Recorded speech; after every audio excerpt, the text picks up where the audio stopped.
உலகெங்கும் நிறைந்திருக்கும் தமிழ் நேயர்கள் அனைவருக்கும் எமது மனமார்ந்த வணக்கம். நான் உங்கள் ஜோதிடர் அந்தியூர் சுதாகர், பாரம்பரிய முறை ஜோதிட ஆராய்ச்சியாளர். இன்று நாம் காணக்கூடிய தலைப்பு செவ்வாய் பகவானது பெயர்ச்சி ரிஷபராசி அன்பர்களுக்கு எப்பேற்பட்ட பலனை தரப்போகுதுன்றதை இந்த காணொலியில் தெளிவாக விவரமாக பார்க்கலாம்.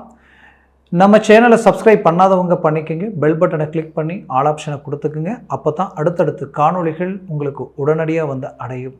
ஆக ரிஷபராசி அன்பர்களே, இந்த செவ்வாய் பகவானது பெயர்ச்சி ஜூன் மாதம் 2ஆம் தேதியிலிருந்து ஜூலை மாதம் 12ஆம் தேதி வரைக்கும் இந்த காலகட்டங்களில் இந்த செவ்வாய் பகவான் உங்களது காலபுருஷனுக்கு முதல் வீடாகப்பட்ட மேஷத்தில் இருப்பார். அப்போது இந்த செவ்வாய் பகவான் இருக்கக்கூடிய நாட்கள் 41 நாட்கள்.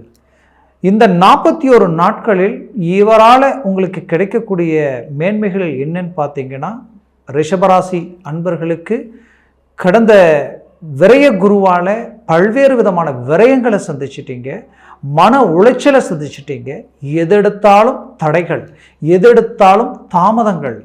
ஏன் உங்களுடைய வாழ்க்கையில் மற்றவங்களுக்காக சொல்லி அவங்க செய்த ஒவ்வொரு வேலைப்பாடுகளும் அவங்களுக்கு பர்ஃபெக்டாக அமைச்சது. அதே நீங்கள் எடுத்து அதே வேலையை செய்யும் பொழுது தோல்விகளை சந்திக்கிறீங்க.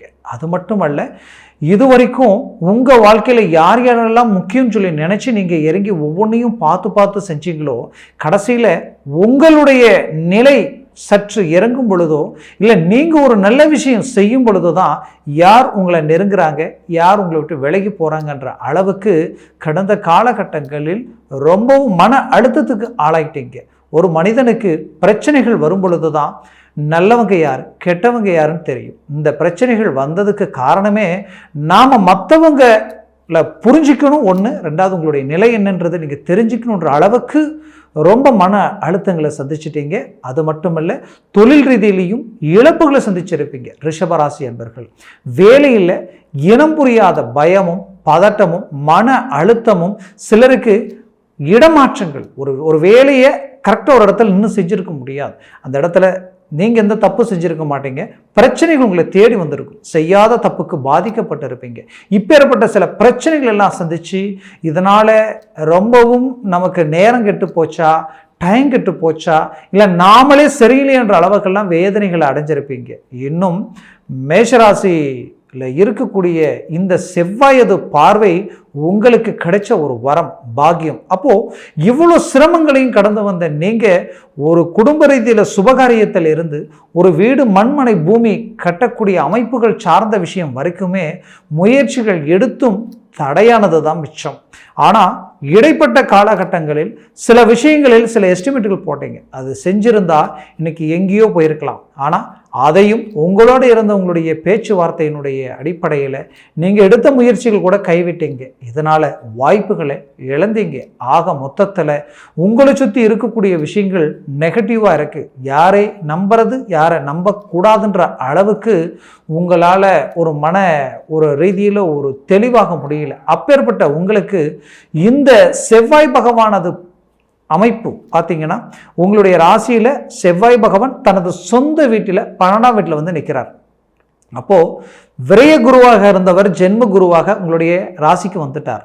அப்போ ஜென்ம குருவில் இருக்கக்கூடிய அந்த குரு பகவானது பார்வை உங்களுடைய 5ஆம் வீட்டிலும் உங்களது 7ஆம் வீட்டிலும் உங்களது 9ஆம் வீட்டில் விழுது. இவருடைய பார்வை எவ்வளோ பவர்ஃபுல்லாக இருக்கோ, அந்த 7ஆம் வீட்டில் இருக்கக்கூடிய குரு பகவான் பார்வை விழக்கூடிய இடத்தில் இருக்கக்கூடிய அங்காரகன் செவ்வாய் பகவான் அவர் மேஷத்தில் தனது சொந்த வீட்டில் வந்து நின்று உங்களுடைய ராசியினுடைய 3ஆம் வீட்டை பார்க்கிறார். 3ஆம் வீடுன்றது ஒருத்தருடைய தைரியம், வீரியம், அது மட்டுமல்ல தனது முயற்சி, தனக்கு கிடைக்கக்கூடிய வெற்றி. அப்போது அந்த இடம் உங்களுக்கு பலமான ரீதியில் உருவாகுது. இது எல்லாத்தையும் தாண்டி ஒரு மனுஷனுக்கு ஒரு சப்போர்ட், ஒரு சகாயம்னா அந்த 3ஆம் வீடு தான். அந்த இடத்துல இந்த செவ்வாய் பகவானது பார்வை விழும் பொழுது இவர் 7ஆம் வீட்டிற்கு அதிபதியும் ப்ளஸ் 12ஆம் வீட்டிற்கு அதிபதியும். அப்போ 7ன்றது நட்பு ரீதியில், சொந்த பந்தங்கள் ரீதியில், என் மனைவி குறிப்பாக மனைவி ரீதியில், மனைவி சொந்த பந்தம் சார்ந்த ரீதியில் உங்களுக்கு திடீர் மேன்மைகள், பார்ட்னர்ஷிப்பும் அதே தான், ஒரு தொழில் சார்ந்து, அதே நேரத்தில் நீங்கள் ஒரு பழக்க வழக்க ரீதியில் பழகக்கூடியவங்களும் சரி. அப்போது இந்த 7ஆம் வீட்டிற்கு அதிபதியுடைய பார்வை 4ஆம் வீட்டில் விழும் பொழுது 100% இவர்களால் உங்களுக்கு ஒரு அருமையான ஒரு நன்மைகள் உண்டாக போகுது. வரவு செலவு ரீதியில் கடந்த காலகட்டங்களில் எடுத்த சில முயற்சிகளால் நஷ்டங்களை சந்திச்சிருப்பீங்க. எடுத்த முடிவு விட்டுட்டு மற்றவங்க ஒன்று சொல்கிறாங்களேன்ட்டு சில விஷயங்கள் இறங்கியிருப்பீங்க. அது கடைசியில் இவ்வளோ தூரம் உங்களுக்கு பாதிப்புகளை உண்டாக்கி இருக்கும்னு நீங்கள் நினச்சி கூட பார்த்துருக்க மாட்டீங்க.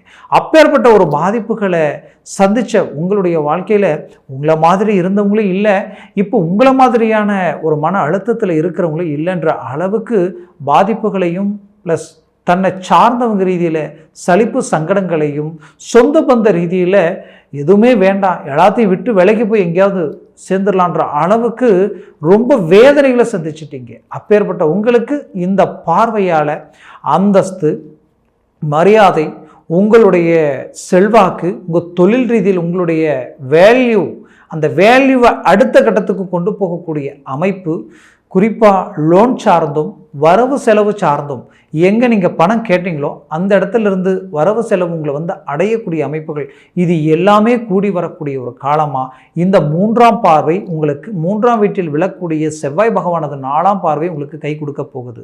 அடுத்தது உங்களுடைய அந்த செவ்வாய் பகவானுடைய பார்வை 7ஆம் வீட்டில் விழுது, 6ஆம் வீட்டில் விழுது. 6ஆம் வீட்டில் விழுறதுனால உங்களுடைய வாழ்க்கையில் இருக்கக்கூடிய எதிரிகள் விலக போகிறாங்க, தடைகள் நீங்க போகுது. இன்னும் சிலருக்கு நோய் பாதிப்புகள், உடல் ரீதியில் சில எதிர்பாராத விதமான பாதிப்புகள் கொடுத்துருக்கும், நினைச்சே பார்த்துருக்க மாட்டீங்க. குறிப்பாக இந்த குதிகால், இந்த முழங்காலுக்கு கீழே சிலருக்கு இடுப்பு, அந்த இடுப்பு சார்ந்து கிட்டத்தட்ட இடுப்புலேருந்து கால் வரைக்குமே அப்படியே ஒன்றுமே ஒரு ஆக்டிவ் பண்ண முடியாத அளவுக்கு அப்படியே பிளாக் பண்ணி நடக்க முடியாத அளவுக்கு உட்கார வச்சுருக்கோம். இந்த பிரச்சனைகள் எல்லாம் சிலர் சந்திச்சிருப்பீங்க. அப்போது இந்த மாதிரியான ஒரு வாத சம்மந்தப்பட்ட நோய் மாதிரி அது என்னன்னே தெரியல, ஹாஸ்பிட்டலுக்கு போனால் கூட அதுக்கு சரியான ஒரு ஒரு ஒரு தெளிவான ஒரு ரிசல்ட் கூட கிடைக்காது. இதுதான் பிரச்சனைன்னு சொல்லக்கூட முடியாத அளவுக்கு இன்னும் சில விதமான பாதிப்புகளை சந்திச்சிருப்பீங்க ரிஷபராசி என்பவர்கள். அப்போது இது எல்லாமே தீரக்கூடிய அமைப்பு இந்த 6ஆம் வீட்டில் பார்க்கும் பொழுது கடன் சுமைகள் ஏதோ ஒரு விதத்தில் சரி செய்ய போகிறீங்க. சிலருக்கு கடன் சுமைகள் நீங்கிடும். உங்களுடைய திசா புத்தி, உங்களுடைய ஜாதகத்தில் அந்த திசா புத்திகள் சார்ந்த அமைப்புகள் உங்களுக்கு பலமாக இருந்துட்டா இன்னும் டாப் லெவல் எல்லாத்தையும் முடிக்க போகிறீங்கன்னு அர்த்தம்.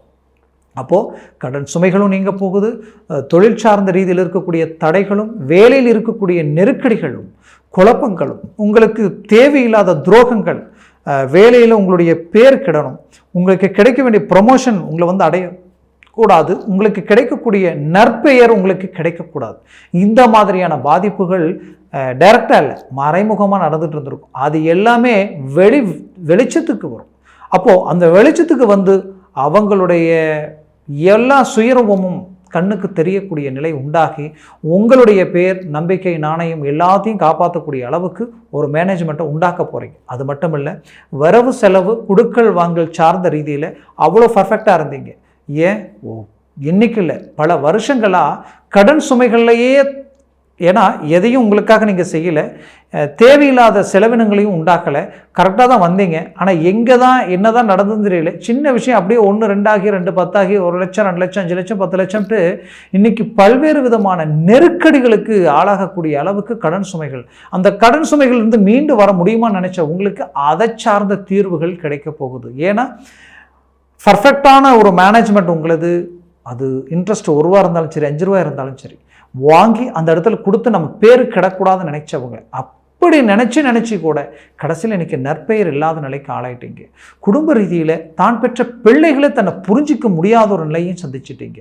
சொந்த பந்தம் ஒரு புறம் தேவையில்லாத குடைச்சல்கள் கொடுக்கக்கூடிய நிலைகள் இருந்தாலும் தன் குடும்பமே தன்னை விட்டு விலகி நிற்கக்கூடிய அளவுக்கு கணவன் மனைவிக்குள்ளே இருக்கக்கூடிய அண்டர்ஸ்டாண்டிங் உடைஞ்சி சுக்குநூறாகக்கூடிய அளவுக்கெல்லாம் பாதிப்புகள் சந்திச்சிருப்பீங்க. காரணம், ஒரு புறம் உங்களுக்கு இருந்த விரய குருவினால் நீங்கப்பட்ட வேதனைகளும் பல்வேறு விதமான மன அழுத்தங்களும், இந்த நிலை மாறுமா, இதிலிருந்து வெளியில் வர முடியுமா, நம்ம வாழ்க்கையில் ஒரு மாற்றம் கிடைக்குமான்னு நினைச்ச உங்களுக்கு இந்த செவ்வாய் பகவானது பயிற்சி 6ஆம் வீட்டில் வெல்றதுனால எங்கெங்கெல்லாம் பிரச்சனை இருந்ததோ அந்த பிரச்சனைகள் எல்லாத்தையும் சரி செய்து மீண்டு வெளியில் வர போகிறீங்க. வெளிநாடு முயற்சிகள், ஏன்னா 12ஆம் இடத்துல குரு நின்னதுனால என்ன ஆயிடுச்சுன்னா வெளிநாடு முயற்சிகள் நமக்கு கிடைக்கலையென்ற வேதனைகள் இருந்திருப்பீங்க. பணம் கட்டி கூட நம்மளால் போக முடியலையே. ஏன் வெளிநாடு போனவங்க கூட பார்த்தீங்கன்னா ரொம்ப நெருக்கடிகளுக்கு ஆளாயிருப்பீங்க, ரொம்ப பிரச்சனைகளுக்கு ஆளாயிருப்பீங்க. அப்போது அந்த 12ஆம் வீடு இப்போ பலமாக போகுது. இத்தனை நாளாக இல்லாத ஒரு விஷயம் இப்போ அந்த 12ஆம் வீடு பலம் பெறும் பொழுது வெளிநாடு போகக்கூடிய வாய்ப்புகளும் அமையும். ரொம்ப தொலைதூரத்தில் போய் ரொம்ப சிரமங்களுக்கு ஆளாயிட்டேன்னு நினைச்ச உங்களுடைய வாழ்க்கையில் மாபெரும் மாற்றங்கள் கிடைக்கும். வேலை போகக்கூடிய அளவுக்கு சில பாதிப்புகள் சந்திச்சவங்களுக்கு மீண்டும் வேலை வாய்ப்புகள் அமையும். ஒரு நல்ல மேன்மைகள் கிடைக்கும். மொத்தத்தில் வாழ்வாதாரமே பாதிக்கப்பட்டு நின்றுருப்பீங்க. கண்டிப்பாக சொல்கிறேன், ஒரு மாபெரும் வளர்ச்சி அடையக்கூடிய ஒரு காலமாக இந்த 41 நாட்கள் உங்களுக்கு இருக்க போகுது. பூமி சார்ந்த மேன்மைகள் செவ்வாய் பகவான் உங்களுக்கு உண்டாக்க போகிறாங்க. ரொம்ப நாளாக ஒரு பூமியை விற்க முடியலன்னு நினைப்பீங்க, அது விற்றுருவீங்க. அதே நேரத்தில் பூமி வாங்கிறதுக்கு நான் முயற்சி எடுத்தேன், அந்த பூமியை கரெக்டாக வாங்க முடியல, அதில் சில பிரச்சனைகள், சில தடைகள், அட்வான்ஸ் கொடுத்தாச்சு, எக்ரிமெண்ட் போட்டாச்சு, பார்த்தா அவங்க தள்ளி போடுறாங்கன்ற அளவுக்கெல்லாம் சில பாதிப்புகளை சந்திச்சிருவீங்க. இது எல்லாமே உங்களுக்கு சக்ஸஸ் ஆக போகுது. வீடு கட்ட போகிறீங்க, மனை அமைக்க போகிறீங்க. 100% அதற்குண்டான எண்ணங்கள் இப்போ உங்களுக்கு வந்திருக்கும். இந்த வீடியோ பார்க்கும் பொழுதே அதை சார்ந்த விஷயங்கள் உங்களுக்குள்ளே இருக்கும். அதை சார்ந்த அமைப்புகள் உண்டாக்க போகிறீங்க, உருவாக்க போகிறீங்க. ஏற்கனவே கட்டின வீடு தடையாகி நிற்குதுன்னா அதையும் மீண்டும் ரீஎன்ட்ரி கொடுத்து அதை முடிக்க போகிறீங்க. இது எல்லாமே உங்களுக்கு நடக்க போகுது. மொத்தத்தில் ரிஷபராசி அன்பர்களுக்கு சுபகாரியம், கல்யாணம், திருமண சார்ந்த மேன்மைகள் கிடைக்க போகுது. இந்த காலகட்டங்களில் அதையும் அமைக்க போகிறீங்க. கணவன் மனைவி ஒற்றுமை பலம் பெற போகுது. ரொம்ப நாளாக திருமண மேன்மைகளில் தான் பிடிச்ச வாழ்க்கை தனக்கு அமையுமான்ற மன அழுத்தத்தில் இருந்தவங்களுக்கு அதை சார்ந்த வாய்ப்புகள் கூடி வரக்கூடிய ஒரு அமைப்பாக இந்த காலம் உங்களுக்கு இருக்க போகுது. 100% எல்லா நன்மைகளும் உங்களை அடையக்கூடிய ஒரு காலமாக இது உங்களுக்கு இருக்கும்.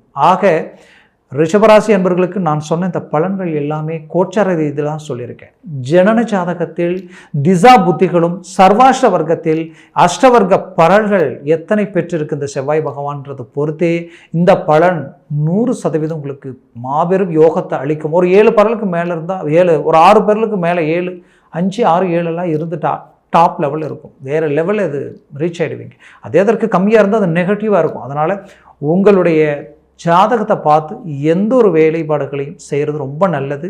அது ஆகச்சிறந்தது. அப்படி பார்க்கணும்னு நினச்சிங்கன்னா கீழே இருக்கக்கூடிய கான்டாக்ட் நம்பருக்கு கால் பண்ணி முன்பதிவு செய்து வாட்ஸ்அப் மூலமாக உங்கள் ஜாதகத்தை அனுப்பி தெளிவாக விவரமாக கேட்டு தெரிஞ்சுக்கிங்க.